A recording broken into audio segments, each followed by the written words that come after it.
Hello, welcome back to Zero Books. My name is Kyle. I'll be one of your hosts for today's show. I have brought along a cadre of fellow hosts, including Adam from Acid Horizon and John, my co-host from Profane Illuminations. Hi guys, how you doing? Pretty good today, pretty good today. Yeah, really excited to be here. Really excited to be here. Me too. All right. So our Zero Collective today is joined by our friend Damon Garcia, a writer, public theologian, and most recently the author of The God Who Riots, Taking Back the Radical Jesus, which is out now from Broadleaf Books in both digital and paperback forms. The God Who Riots and Damon's work more broadly is this imposition on the persistence of contemporary Christianity's disconnect with, in many ways, its own radical practice and history. And his work seeks to bridge a gap between these histories and Christians who currently perhaps sense something is wrong with their church, for example, but haven't quite found the language with which to articulate those feelings. It's the hot new book that has people saying, Shane Claiborne, who? Damon. Damon, thanks so much for coming on the show. Hey, everybody. Yes, I'm Damon. Just came out with the book. That's right. And, yeah. So before we get started, I had a really more important sort of heavy question to begin our conversation. And I'm sorry to have to, sort of put this on you so quickly, but it's very important. Whole Lot of Red or Die Lit? Oh my God. I can't. Choose carefully. Choose carefully. That's all I'm going to say. I would say Die Lit. Yeah. Okay. But I love Whole Lot of Red. Yeah, Playboy Cardi is my favorite. That's such a good question. I love Whole Lot of Red. That's actually when I got into Playboy Cardi, though, was when Whole Lot of Red came out. And I think it was like the perfect space because Die Lit came out and everybody loved it. I'm like, I don't get it. And then Whole Lot of Red came out. Everybody hated it. I was like, oh, I get this. This is amazing. And then I loved all his music. Well, good. Now the world knows that you have all the correct opinions. And we can actually begin talking about the book that you wrote recently, which, as we mentioned before, is The God Who Riots. Yeah. It's an all red cover. Shout out to Playboy Cardi. That's the reason. That's what's up. That's exactly it. That's right. So basic question, how'd you come up with the idea? What was it like writing the book? Just take us a little bit. And you can also feel free to introduce yourself a little more for people who aren't as familiar with your work like we all are. Yeah. I grew up in an evangelical church and ended up feeling called to ministry, but that came with this feeling of, well, this is a huge responsibility to be teaching these ideas and leading people. So I really need to study this stuff out. And so I was in this ministry program and we're doing some Bible college classes. But as I kept learning and reading, and even outside of what they're wanting us to read, I kept finding myself disagreeing with the theology they wanted me to agree with and outside of the boundaries that they wanted me to be in. And I just kept following that. I kept following the truth. And times where I feel like, because when I ended up leaving, finally, I felt like frustrated because I was thinking there's got to be other ministry friends that have come across the things I've come across. Why didn't they leave? And I think when you come across something that kind of shatters your worldview, you have a choice to either go follow the truth or choose loyalty to the in-group. And just say, no, I didn't read that. Let me read the best apologetics for that. And I just kept trying to chase after truth. And I found myself leaving evangelical ministry after years of trying really hard to make everything work and synthesize ideas. And I started being honest about the things I was believing, the ways I had evolved theologically and politically, because I'm also a leftist who started making YouTube videos about the connection between leftist politics and Christianity. And it felt really good to start being honest about that. And as I kept making those videos, I ended up getting a book deal. And then I wrote this book, The God Who Riots, Taking Back the Radical Jesus. Thank you. So just to kind of open things up today, I brought a quote from the introduction that I think really usefully sums up what you're talking about. I'll read it here, and then Damon, I'll throw it to you if you want to give some context, and then we'll just open things up and anyone can dive in. We can either use our faith to empower us to transform the world, or use our faith to justify the world as it is. Our faith often operates as one form or the other, even if we are not aware of it. Both of these forms of faith live within us, always at tension, and both of these forms of faith have shaped our history, always at tension. This book is about that tension. Do you want to describe what led to that really cool and very good exploration of sort of the, you know, how did that come about for you, and how do you think that? I think that's a really useful way to share our stories, especially people who come from the evangelical world. This feeling that you have that there's a battle being waged, so to speak. And I just was wondering if you wanted to speak to any of that. Yeah, I think we're all very familiar with the type of Christian faith specifically that has just been around to justify the terrible atrocities throughout history. The historic Christian violence is something we have to be honest about before we talk about the liberationist Christians and that stream throughout history. And so I really wanted to spend a big part of the book talking about that, and talking about this stream throughout Christian history of those who were empowered by their faith. Like I bring up the story of Nat Turner, how his slaveholders were using Christianity to justify justify preserving slavery. And Nat Turner was on the supposed good liberal slave plantation where they didn't abuse their slaves as much as other slave plantations. But Nat Turner was taught to read and read the Bible and realized, oh, this God is actually on our side. This God is the God who frees slaves. And then he started having these visions of a war that would lead to the end of slavery. And he led a revolt, which is super interesting, I think, how he knew that something material had to be done. He had great communication skills as a preacher. He didn't think that, oh, let me try to convince the slaveholder to go to plantation to preach this. It's no, we need to have a revolt here. And so that ended up signaling a lot more revolts, which led to the Civil War, which led to the end. And so I think of Christians like that and Christian groups like that throughout history who were empowered by their faith. Even if Christianity was used to oppress them or given to them to oppress them, they ended up finding the radical roots of this stuff and using it to empower them. And so nowadays, when I call myself a Christian, I consider myself a part of that stream throughout Christian history. And along with them, I resist against the mainstream Christian institutions that justify everything that oppresses us. I mean, just to bring it into the sort of the radical tradition, the undercurrent, the idea of, I mean, you talk in the mentions of Marguerite Porete, and the idea of the big church, the big C church and the little C church, whereas the great heresies of Christianity has been some of the most Christian moments in a way, because I always go to the quote from Bloch that John always likes to remind me about, which is, the best thing about religion is it makes for the best heretics, that there are heretics. It always reminds me of works like Cedric Robinson's Black Marxism. He talks about the miracle of Black Christianity, this total inversion factor, the highest becomes lowest, lowest becomes highest. And I guess I wanted to sort of ask how that comes into the core doctrines of liberation theology, which is the idea of the preferential option for the poor, because that really is the beating heart of it.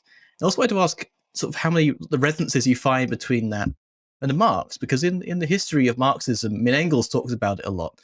He says the first sort of socialist revolutions were the peasant revolts in Germany, like Thomas Müntzer and Gerard Winstanley and the like. It's one of these points of contact which I think has really been erased by the more, I guess, scientismic, or I don't know, the left wing of Richard Dawkins or something like that. Yeah, I found liberation theology before Marx, and before I found Marx, and that central idea, it developed in Latin America in the 1960s after Vatican II, and the central motivator was this idea that God has a preferential option for the poor, so the church should too. And there were Catholic social teaching already that talked about serving the poor and helping the poor, But that's not exactly what liberation theologians were talking about, especially in their context of severe poverty. And they were talking about being on the side of the poor as they seek to take power from those who have the power to make them poor. And it was about restructuring the entire economic system, not just poor people being objects of charity. So that was really inspiring when I learned that and realized, oh yeah, the whole Bible is written from the perspective of the poor and the oppressed. At first under Egypt, and then they try to become an empire and get crushed, and then they're under Babylon, and then Syria and Greece, and then Rome when you get to Jesus. And it's people crying out for liberation again and again. And then I was in a sociology 101 class, and they're talking about the different social theories, and came across social conflict theory from Marx. And they gave us like, here's a few of them. But when I saw the Marx one, I was like, this is obviously correct. Like, this is the right one. And I think it was because I had that experience with liberation theology already. And I wasn't aware of the fact that those liberation theologians were influenced by Marxists in Latin America and the United States too. But and then at that point, I just, all right, I'm going to keep this in my pocket. The idea that Marx is right. I don't know anything else, but I know that. And then later I ended up reading more Marx and different Marxists, and it just like totally revitalized my faith in terms of liberation and the intersection between that. And I feel like it's what's also funny is there are some Christian leftists that think that they try to, I guess it's more of an idealist approach, where they try to say our Christian values should lead us to building a communist society, which I do agree with as well. But then I think there's another motivation of those who say we need materialist answers to materialist questions. When it comes to how should we structure the economy and our social dynamics, let's give materialist answers, not Christian or religious or spiritual answers. And once we've settled that, we have a lot more questions left that aren't material questions. Then now let's talk about spirituality and religion and Christianity and symbols and all that. And I think I'm more that type of Christian and communist. I feel like, and I use both in the book of like, yeah, if you're a Christian, you really believe this guy, Jesus, this is the type of stuff we should be doing. And it's like, we won't actually see good, healthy, progressive or communist Christianity become the norm until after society has changed. Then everybody has space to evolve their theology. Yeah, there's almost this really important onus that gets placed on, like, all of a sudden agency is revitalized, particularly for people with evangelical experiences. There's this interesting masking of agency. There's this, it gives a credence, I think, to a lot of what you're saying in the book. Christianity becomes about the sort of conscious consumptive choices by which one person can realize their own like privatized set of virtues, and it manifests in this sort of like consumptive self-help culture kind of form, rather than that. And in that form gives sort of this, there's a buyout in that. And you know, it's similar to politics, right? If you watch the right people and listen to the right people who have the correct opinions, you therefore are, honestly, like, I think people want it to make them a good person. And I understand not just the sort of urgency of cultural consumption like that, the sort of anxiety that comes around that, but also how that cuts directly against a lot of what you're saying in this book, which is that it's not enough. You know, Christianity is not the secret. It's not this sort of like this private reflection and virtue-based manifestation of the correct ways to consume and live your life, but is rather this active, living, breathing thing that, if you read the book, has this sort of imposition, and by the book I mean the New Testament. It has this, it's this imposing force by which you're required to reconcile, you know, the parts of your life that don't pursue important, you know, egalitarian projects or what have you. That brings up a question that I was hoping we would get onto, and I wanted to quote I wanted to quote Fidel Castro in a conversation with the legendary liberation theologian Frei Beto. And Castro says, I believe a comparison can be made between the persecution of religious ideas that were also essentially the political ideas of the slaves, the oppressed in Rome, and the systemic, brutal persecution in modern times of those who are bearers of political ideas, the workers and farmers embodied by the communists. If there was ever a name that the reactionaries hated more than communist, it was Christian in another time. And I guess, Damon, what I would kind of love you to talk a little more about is what you think the sort of current state of, back in the 60s and 70s, it was called the Marxism-Christian dialogue is. What's the state of that current relationship? And in what ways do you think there are signs of kind of resistance to this, the incorporation of Christian into reactionary politics? How do we start to unpick that? Yeah, it's really hard, especially because of the ways that it's like a new Red Scare that we're seeing, or one that never really stopped, that makes it really difficult to talk about this stuff with these words that we have so much fear around. But I think a big thing that I still see is there's this idea that, yeah, there are elites.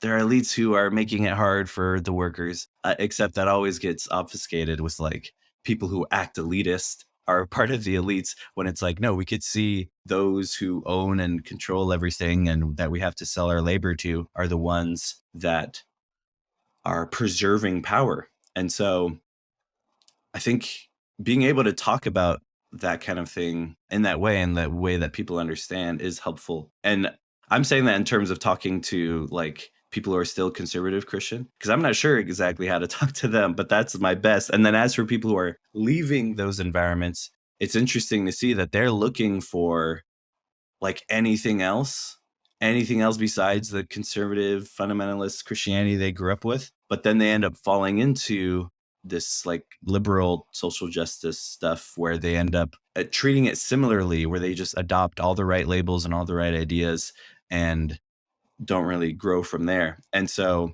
one of the big motivations of my book was speaking to those people. I think probably the most, of getting them to realize there's more. Like there's so much more than just saying the right things and believing the right things. There's things we have to do in the world, and there is a way of talking about our problems in terms of class and class struggle that can really break the whole thing wide open and make it all make more sense. Because I feel like this is this stuff is like aligned with, I think, the spirit of the Bible, the spirit of Christian history, the spirit in general. And it's when I feel like there's a lot of versions of progressive Christianity that are just, I don't know, random ideas clumped together and don't have much consistency. And so, I mean, like liberalism. And so, yeah, that's my take on that. I mean, I think back in the 70s, there was a genuine kind of attempt to have this, a kind of a radical, conversations between Castro and Catholic priests. You had Catholic priests joining in revolutionary struggle. You had what was so kind of deeply encouraging about this book and the work of so many of the other people that you kind of reference and talk about is the ways in which there is a sort of, really, you're not doing anything new. You're kind of like bringing out a tradition that was already present within this struggle for liberation. And I guess the commonalities between, Marxist revolutionary politics and liberatory Christianity are pretty well established. But I guess it might be interesting to talk a little bit about what you think those two kind of groups might be able to learn from each other, particularly over points of disagreement. Because there are going to be lots of people listening to this who go, well, Marxism demands a kind of atheist materialism. And there'll be lots of people listening to this who go, well, if you're a Christian, how could you ever call yourself a communist? I think it'd be really interesting to maybe draw out some of the points in which there are disagreements. There are substantive kind of bedrock issues on which those two groups might disagree. But how do we approach those disagreements in a way that allow one another to learn and like forward towards the goal? There's a parable I talk about in my book that I really like, where Jesus, during the last week of his life at the temple, tells some religious elders, there's a father who has 2 sons, and he tells them to work in the field. One of them says, yes, I'll do it, but later doesn't do anything. One of them says, no, I won't, but later does it anyway. And he asked the religious elders, which son was obedient? And they said, the one who said he wouldn't do it, but does it anyway. And then he says, the prostitutes and the tax collectors are going into the kingdom of God ahead of you. And of course, they're angry. And I use that to talk about how there is work being done among those who would not claim Christianity at all, that is the liberative work we're supposed to be about as Christians. Not to say that those people are really Christians and they just don't know it, not at all, because that parable was for the religious people, not for the others. That was for religious people to realize, oh yeah, I am setting weird boundaries around these labels and this piety and this self-righteousness when the work of God is being done everywhere, even people who aren't religious. And by work of God, I mean the work of liberation, specifically like God of the Exodus and the God of Jesus when he says, I've come to set the oppressed free and free the prisoners. And so I would like to see, first off, Christians realize this work needs to be done and then get in touch with the local organizations in their city, form relationships with org leaders, and instead of starting programs, because that's what we see too much. Churches realizing, oh, this needs to be done in our city. We're going to start it and we'll try our best and try to get volunteers. And then they do horrible. But there's people who already have experience that they can work with and they could give their funding to and give space to. And then as for leftists in cities with Christians who they have conflict with, I think being able to talk about there's work that needs to be done. There's people who need our help, and you can see that, and here are the programs we're doing that you can help with. I think really going at that is makes it a lot smoother than saying to deny your faith, or you have to believe this or that, or be this way politically, which fortunately I don't think that happens too much. But I think there is a way to come together through the work that needs to be done in our communities. And there are a lot of churches that have space that really need to give that space to others. And I wish I saw more of that. But I do understand that it is Christians who have more conflict toward leftists than it is leftists have conflict toward Christians, I think, which is why so many have conflict with Christians. But yeah, trying to change things. I actually want to ask, because there's one of the main points of conflict I really enjoyed, particularly about this book. I mean, there's two. For one, how you use Martin Luther King's discussion of the parable of the Good Samaritan to sort of link up. This is a basic materialist struggle. The Good Samaritan is a materialist parable. It tries to break things out of the dialectic, say, of, we need the suffering so that we can be charitable to them, and the works need to be done so we need to keep some sort of suffering. We need to maintain the system so that we can be charitable towards it. And that's the example of the Good Samaritan, where rather than being charitable to everyone who's been robbed on the way, why don't we try to change the entire the entire infrastructure of society such that we no longer have to encounter people who've been robbed, people who've been oppressed, people who've been downtrodden. And I really love how this question becomes not a question so much of doctrine in the theological sense as it is explicitly a doctrine of reading scriptures in a manner of what tactics were being used. And I just wanted to ask you if you could explain a little bit more about how you use some biblical scholarship to talk about the particularly Palm Sunday as a tactical move, sort of the hidden history you bring out about the particular mockingness that the Palm Sunday demonstration as a demonstration went into, because there's always that weird lines that people trot out. Socrates never cries, Jesus never laughs. But you can tell he was really taking the piss out of these pompous Pontius Pilates people. Yeah, the whole Palm Sunday thing. Jesus riding in on a donkey at the beginning of Passover week, with people waving leafy branches. I talk about how that was a strategic thing. Like even the fact that Jesus says, you're going to go into the city, you're going to see a donkey tied up, and you're going to bring him there, and there are crowds ready. Like this is a planned event. I really liked John Dominic Crossan which is one of the people I really liked reading when I wrote about this, was he was talking about this. There must have been word that, because his whole ministry was headed toward Jerusalem. He's going city to city until he reached Jerusalem. And word would have gone to supporters in Jerusalem who would have said, we have enough supporters. This Passover is the time to do this. And so they plan it out. Somebody ties a colt or a donkey, and he goes in, and everyone's there to wave branches at the gate into the city. But on the gate on the other side of the city, we know from Josephus, Pontius Pilate and his soldiers would have been coming in on a war horse at the same exact time,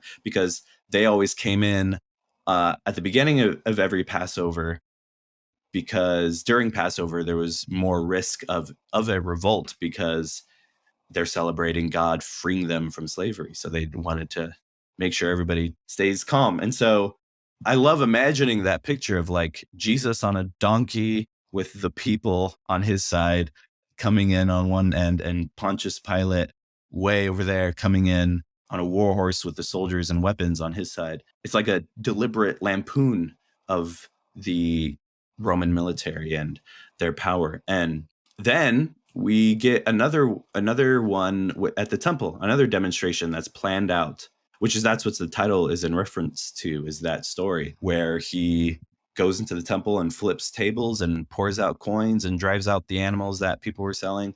And as a kid growing up, whenever that story would be brought up, it was always brought up like as if that was a spontaneous thing Jesus did, like he lost his temper. And it was only brought up if the sermon was about anger, and it would be like, sometimes there's such thing as righteous anger. Here's the story of Jesus when he got angry. But the specific actions he does is deliberate. He's flipping the tables that they're using to buy and sell, and pouring out the coins and driving out what they're buying and selling to stop the activities temporarily of the outer court of the temple, so that he can speak this message. And he says, you've turned this place into a den of robbers. And what I found really interesting is that a den of robbers isn't where people are robbed. It's where robbers go and hide to avoid the consequences. And so he's essentially accusing the religious leaders of his day of using their religion to hide and avoid the injustices going on in the world. And he's quoting an earlier prophet named Jeremiah, who also did a temple demonstration and said, you've turned this place to a den of robbers. Except in his case, he got away because they tried to kill him too. And then every night, as throughout this week of demonstrations at the temple, every evening they go through the Mount of Olives to stay in Bethany, because if they were in Jerusalem, then they would be caught and arrested and executed. And so that's also super interesting too, because as a kid, I was like, oh yeah, they're staying in this other town just because that's where they wanted to stay. But it's like, no, they're avoiding arrest. Even like throughout the Gospels where Jesus is, after he heals people and says, don't tell anyone about this, there was always all this speculation among Christians that grew up around, why did he say that? What is the philosophy behind this? But he was trying to avoid getting arrested. Like that changes the whole thing. And he's like, and then finally one night they realize they're going through this path in the Mount of Olives, and they find him and arrest him and then execute him. And so seeing Jesus from that light of, instead of this like super spontaneous going with whatever's in front of him type of guy, really inspired me and made me think of modern day organizers who are planning these demonstrations with strikes. And then I talk a lot about the Black Lives Matter protests in the last 2 chapters of the book, and the similarities with those protests and also the similarities with those riots, because Jesus is causing a riot with property destruction and looting and all. And yeah, I felt really happy to write that book. Yeah, I really loved on your recent appearance on the Magnificast, you sort of you really emphasized the criminality of Christ here. Now, this is a transgressive act. There is a sense in which the space of the law is being rendered inoperative, control is being lost. Just as a follow-up, how do you think the sort of rereading or sort of unveiling of the transgressive, the insurgent character of Christ as a protester, as organizer, how do you think that modifies the relationship between Christianity and institution, and particularly Christianity in relation to law? Because there's a lot of stuff about Paul of like law being like rendered inoperative and stuff like that. Yeah, I think today we really need to see the difference between the lens of crime and the lens of harm, and how there's so many acts that are a crime, like various activities during a protest, but aren't harmful. And then there's acts that are harmful, like the violent suppression from the state, but aren't crimes. And so it's funny, we as Christians have this way of telling the story that Jesus was innocent. And we only say he's innocent because we acknowledge that he didn't do any harm there, but he did commit crimes with what he did in the temple. And crucifixion was an execution by the Roman state for the crime of sedition. And everyone who was put on a cross was for sedition. And so it's Jesus was guilty under Roman law and innocent under a different vision of the world and how it's supposed to be. And so today, I think a lot of people get tripped up on that of like, well, this is against the law, therefore it's not right. When we have to question why these laws that we're talking about were put in place, have a discussion about private property and all of those implications and the kind of world we're actually building toward and how we get there. It reminds me a lot of the persecution of under the Espionage Act of people like someone who's brilliantly quoted in the introduction to your book, someone like Eugene Debs, who was a Christian and who are doing everything who are using public demonstration and elements of criminality, as we could call it, as sort of the locus of their particular point. Like, it's not, the criminality didn't come despite being correct, but was always a part of things. And is what, if we recognize the sort of particular experiences of people's lives, is what in many ways leads to their radicalization in the first place. And I have a quote from something that John and I have both been fond of bringing up quite a bit, a quote from the president of the UMWA in West Virginia during the mine wars, who's a guy named Frank Keeney. He says, I've seen the time when I didn't have the right to eat in this state. I've seen the time when I was refused a job. I've been served with eviction papers and thrown out of my house. I've seen women and children brutally treated in mining camps. And the most important line, I've seen hell turned loose. And what in that hell was not this abstract, sort of incoherent, capital E, the enemy. The hell that was turned loose on Frank Keeney has names and addresses. They existed in a particular place and time for a reason, and they acted in the way that they did in this case for the further accumulation of capital through the extraction of natural resources using like labor that killed people and dismembered them, and really that unleashed a lot of terror on working class people. And I guess sort of the question on the end of all of that is, how do you think Christian experience itself perhaps informs our own radicalizations or what have you? Yeah, when you read that, it made me think for the question that some people may have, like, how can you be a Christian and a Marxist? It's because of everything you just said right now, because of the material conditions that radicalize you, no matter what your faith or lack of faith is. And so our conditions, will radicalize us a lot faster. But like I said before, what I try to do with the book is give both of like talk about the conditions in front of us that we must respond to, but also if we want to take this faith we're talking about seriously, then it should lead us to build a better world. Like when Jesus talked about the kingdom of God, he wasn't talking about some place else, some time else. He was talking about right here and right now, about building the type of world that the God of liberation would be leading, where we would all things in common. That's why immediately after, the first Christians share all things in common and share property, take care of one another. And he also talks about it being something small inside you that grows outward into the world. You have to materialize it. And Jesus really, there's been a lot of discussion with historical Jesus studies of Jesus was violent or nonviolent. And he wasn't violent because he didn't try to lead a violent revolt, but he wasn't nonviolent either because he didn't condemn the different Jewish revolts that were happening before him. And he also, another clue that I think kind of makes this debate kind of useless is that he believed God would violently destroy the Roman Empire.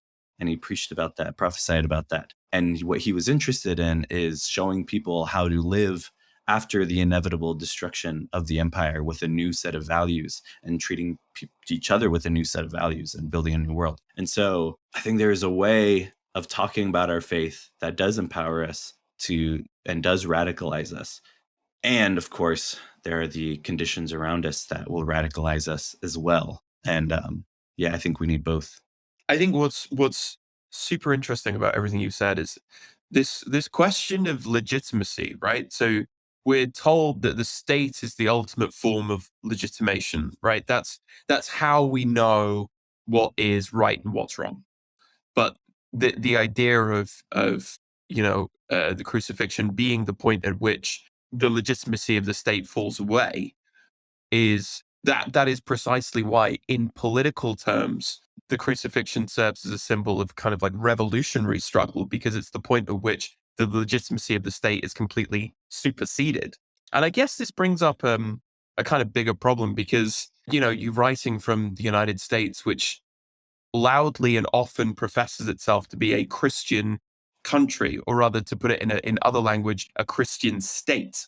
And I guess maybe it would be interesting for you to talk a little bit about what does it mean for there to be the most powerful nation in the world that professes what is, ostensibly speaking, the same faith as this liberatory, revolutionary, emancipatory religious belief that is used to put forward all kinds of violence and oppression into the world. I'm thinking here of the work of the theologian Marika Rhodes, who's written about the fact that precisely because Christians think they're doing good things, they've often inflicted huge amounts of suffering on the world. Because they thought they were bringing good news. That good news has turned out to be really bad for a lot of people. Yeah, I'm just trying to. Do you want to kind of unpack that contradiction a little bit? There's a lot of progressive Christians that like to handle that discussion by saying, or no, all Christians that say, well, they're not real Christians. Like, you tell me something bad that a Christian did or a Christian group did, they weren't really Christians. So therefore, don't critique Christianity or Christians. I think that's ridiculous, because I actually love the way Frederick Douglass talked about it. Like in the appendix of his autobiography, everything I've said about Christianity is in reference to slaveholder religion, which is the Christianity of this land. And I'm about the Christianity of Christ. But then he also says, anything in rejection of the Christianity of this land, I welcome, including atheism. I welcome atheism as opposed to the Christianity of this land. And I feel very similarly, where it's there's a lot of the way that I've heard atheists critique Christianity. I'm usually yeah, absolutely, I hate that too, and we need to dismantle those systems, obviously. And I wish more Christians felt the same.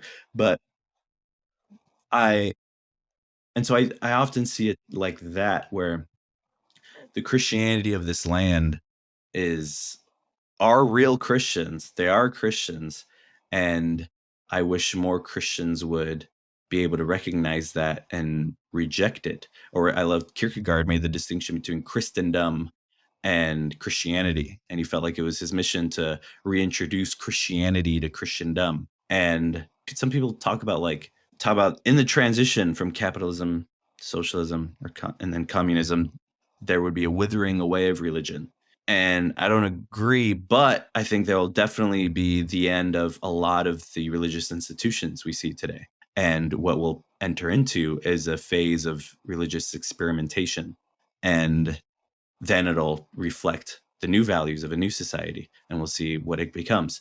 And so I'm all for a lot of Christian institutions falling. A lot of churches need to close down and give up their space and give land back. And like I said earlier too, we need materialist answers for materialist questions. And I would like our faith to not be preserved through the institutions that need to be abolished. Because right now, that's what it seems to be mostly preserved through wealth and property. And as long as we keep those alive, then that type of Christianity will remain in power. And so it's like I feel like I would like to separate things a bit and get more Christians to realize that, yeah, this is wrong. This is not what we should be about, preserving Christianity through wealth and property and capitalism. And so, yeah, there's a lot.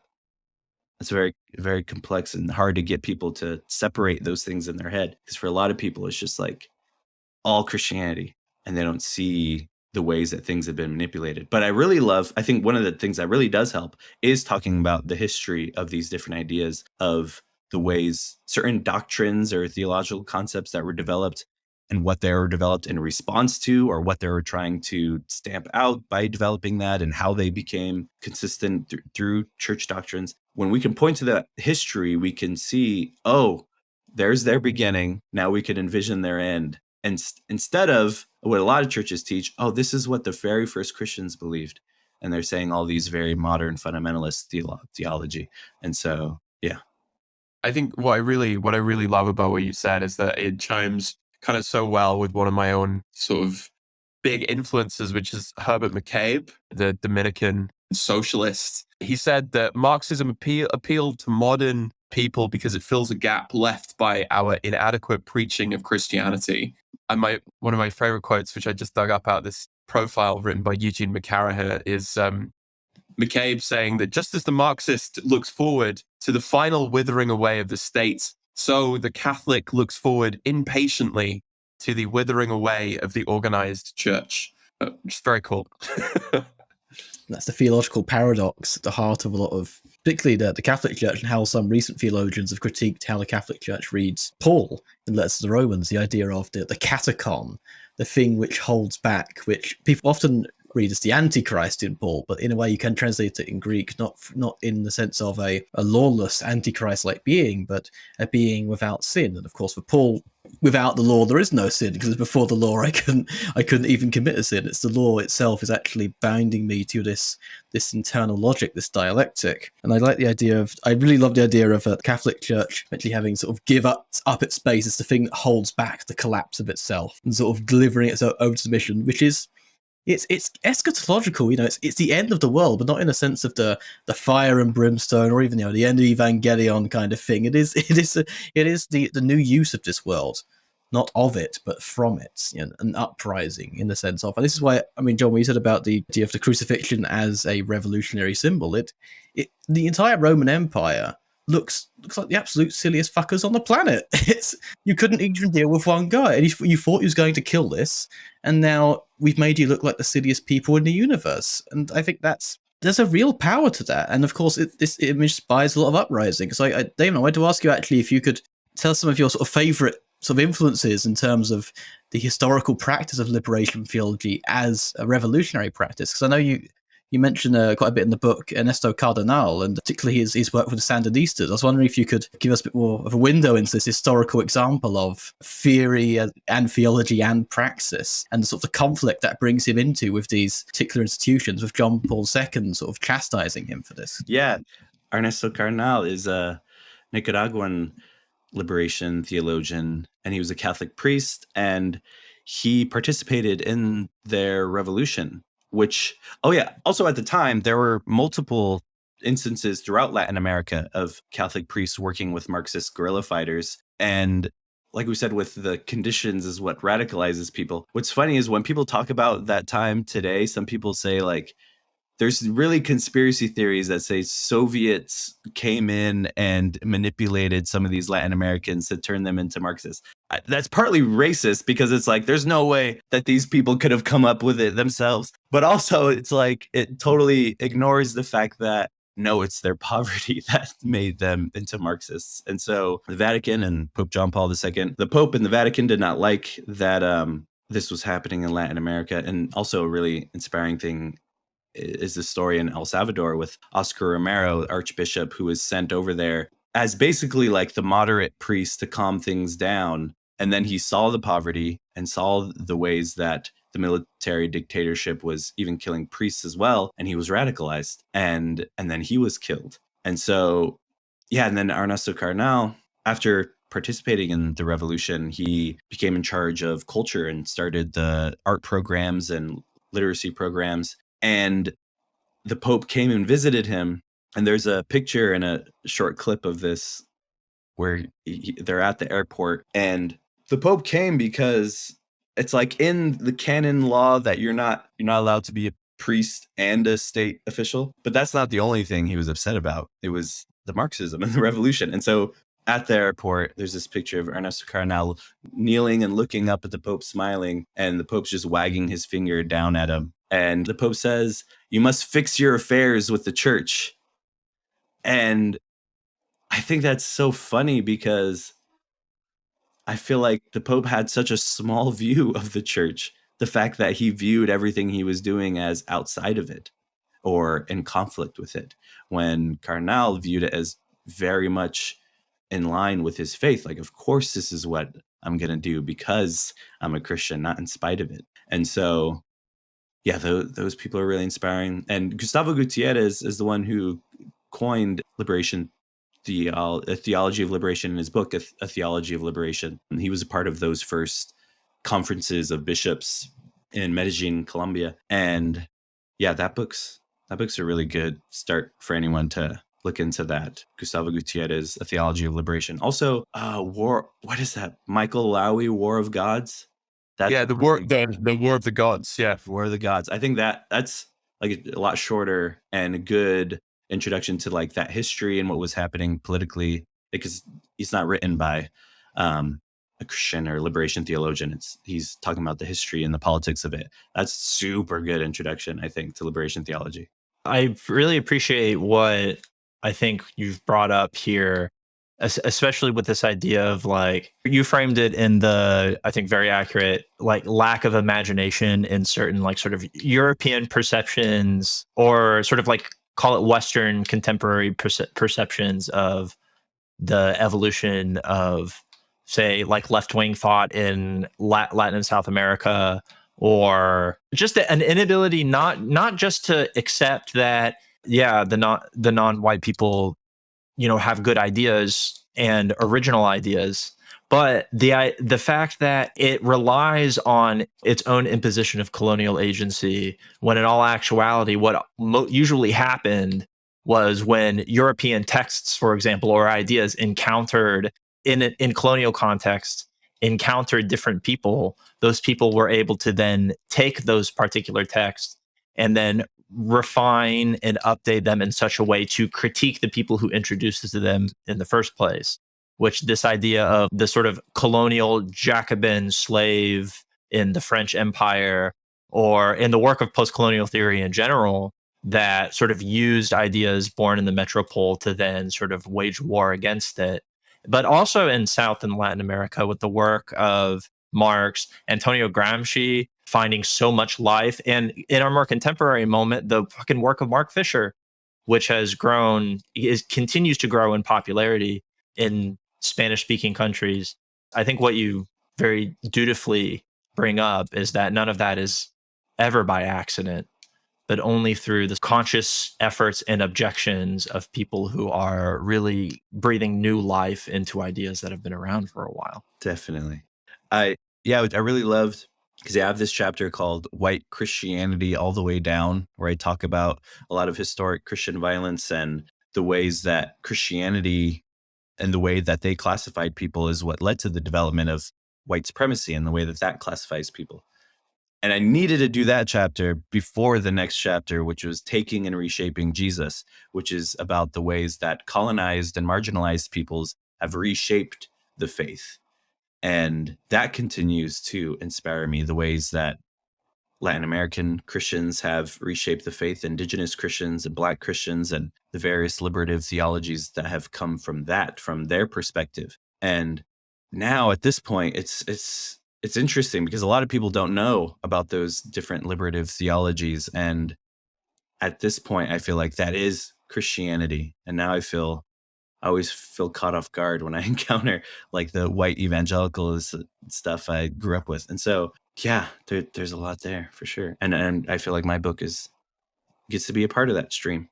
There's kind of one other thing I wanted to bring up a little bit, which is that this is a book written by a Christian, addressed to Christians, or at least people who are kind of familiar with Christianity in some form. But I think the sort of like the inverse shadow of this book is the huge amount that kind of people who are interested in revolutionary politics have to learn from Christian theology. Because I think what you're saying, you've said constantly throughout this, and I completely agree, the importance of kind of like speaking to the people that you can't write off, right? You know, you can't go, oh, well, that's somebody else's problem. You go, well, if you're a Christian, you have to deal with them too, right? You have to deal with the reactionary, the white evangelical. But I also think there is something here about the kind of like the barrenness or the dry economism or the overly strict, flat, phenomenologically flat materialism that strips the world of anything to do with imagination or the kind of like surplus of meaning, or